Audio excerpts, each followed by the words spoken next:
There's three things I love in this world: anime, astrology, and of course, Among Us. The one tragedy is, well, there's not really an anime that combines all three of those things. But before we dive into the unknown of space travel, I'd like to remind you that I am Gorlock, and I talk anime. Consider subscribing for wacky yet laid-back reviews from your papa on the other side of the screen of Vimeo. Today we'll be taking it back to summer 2019, where music hit its peak with Lil Nas X's Old Town Road. Gaming reached new levels with Madden 20 breaking records such as most repackaged game bought for $60 every single time. And stonk memes and Baby Yoda were all the rage. God, what a time. Relating to stonk memes, anime continued to trend up with bangers such as Attack on Titan, Food Wars, Demon Slayer, My Hero Academia, Quintessential Quintuplets, and Promised Neverland, One Punch Man, Fruits Baskets, Isekai Reviewers. It was a good year for anime. And that may be the reason why Astra Lost in Space was lost in your My Anime list. That's right, the anime that grazed the nutsack of the critically acclaimed Among Us. A game that was picking up traction in 2019 and just continued to take off like a wildfire all throughout COVID. Not only was Astra similar to Among Us, but it was also similar to a lot of hit TV shows and video games throughout the years. No Man's Sky, Gravity with Sandra Bullock, Deep Space 69, Futurama, the opposite of the 100, even Star Wars: The Clone Wars. So if all that mashed together into one big culmination of space crud is your jazz, then you're gonna like this show. The year is 2063, and the story focuses on 8 different students as well as a bean going off to space camp, similar to the nerds that do it nowadays, but on a whole nother level. Once these students make it to planet Mikpa, the planet they're all camping at for this trip, a giant orb appears and proceeds to suck all of the students up and shit them out into space. Shout out to Albert Fish. Seemingly lost and spinning in the cosmos, the students find a ship. They just find it. And thankfully, all the students manage to get to safety with nobody harmed. That is probably the biggest difference from the 100.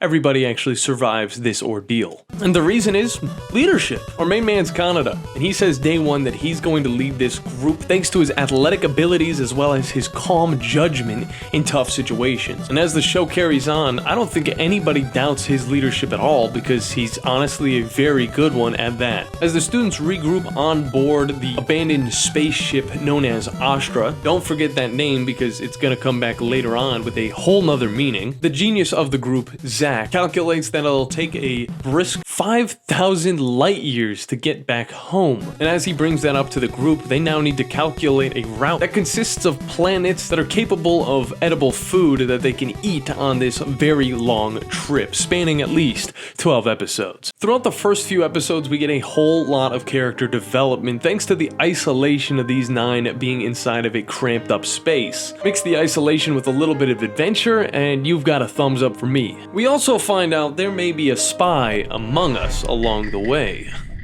But that's not too much of a concern thanks to all of the fun and wacky adventures these students are getting into, or, you know, death-defying moments. Regardless, the show stays entertaining throughout, and every episode is almost like a new planet that you get to experience. Throw in a molecule of romance and now you got 2 thumbs up from it. The best thing about these planets is the depth behind each one of them. You get flying creatures, intricate foliage, beautiful scenery, and if you've played No Man's Sky, it's kind of like that, but a little bit more interesting.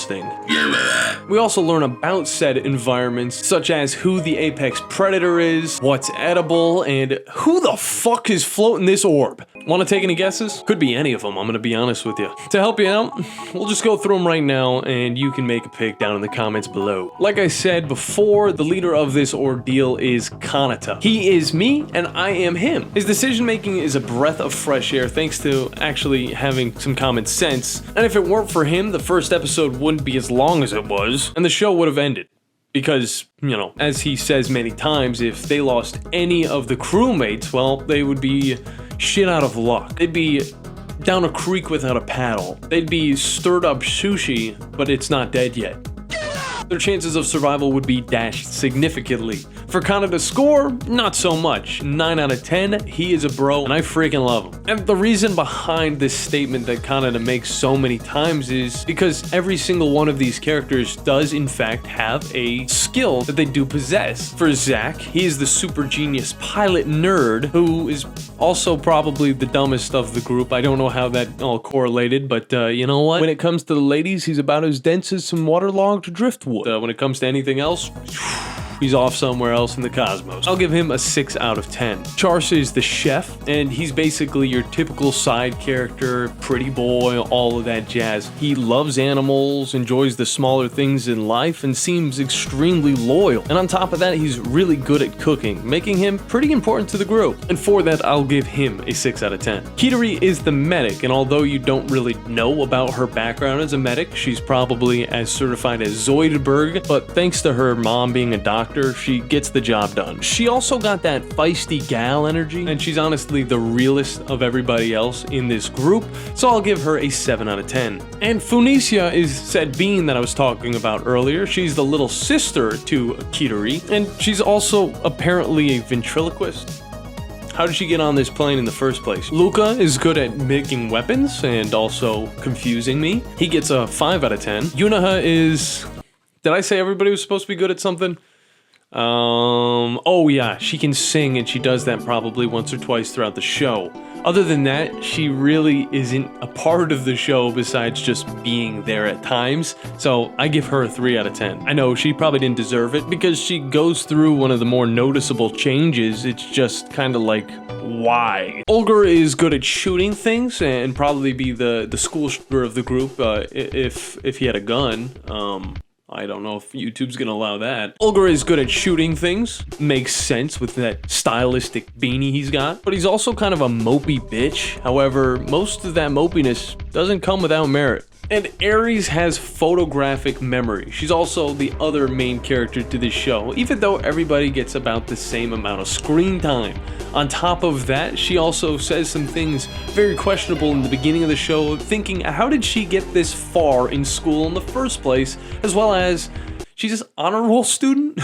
What? You gotta be kidding me? No way. I give her a 7 out of 10. She's kind of annoying at first, but she kind of gets on your good side. The characters themselves aren't that interesting. However, the growth that they experience throughout the show is, and a lot of it leads back to their backstories that are all pretty sad. But as a group, their dynamic is pretty freaking good. You do get some cheesy moments thrown in here and there, but that's kind of the style of this show. And honestly, it's probably a good show to watch with your significant other or said family if I have one. We also get another character later on in a very Halo 4 fashion. Take what you will on that, but for the sake of no spoilers in this review, I'll leave you guys to find that person out in your own time. Moving on to the art. The studio behind this anime is Lurch, known for shows like Assassination Classroom, Danganronpa, very fitting, Toilet Coon, and even Scum's Wish. Never thought I'd run into this one again. 50 likes and I'll run into it with a truck. All of their work honestly has different styles of animation, but if I could equate this to any of their other projects, I would say the art is similar to Assassination Classroom, where the close-up shots look really crisp and the show honestly stays pretty consistent throughout. Plus that 21:9 aspect ratio really fucks me up. And I will give them credit. They also had to come up with all of these new worlds, even though they had inspiration from the manga. Translating them into an actual show can be difficult, and I will say they did a great job at that. A lot of beautiful worlds with all of their own ecosystems is not easy to do. So Studio Lurch, I'll give you a 7 out of 10.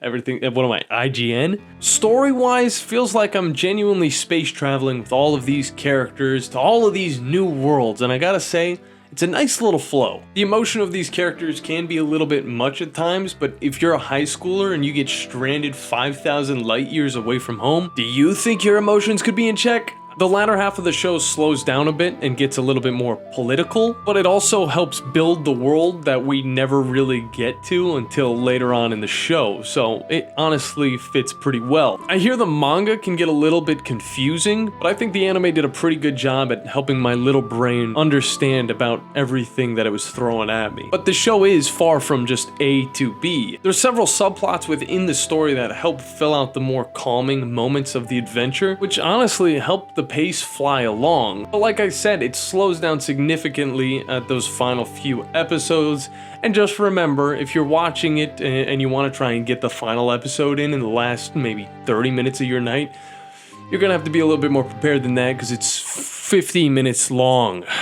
But honestly, it wraps it up very nicely and it left me extremely satisfied, which is why I gave the show a 7.5 out of 10 the second time around. So, have you went on this out of our world adventure with all of these students? If not, go and give it a watch, and then comment down below what you thought of it. Don't worry, I'll wait.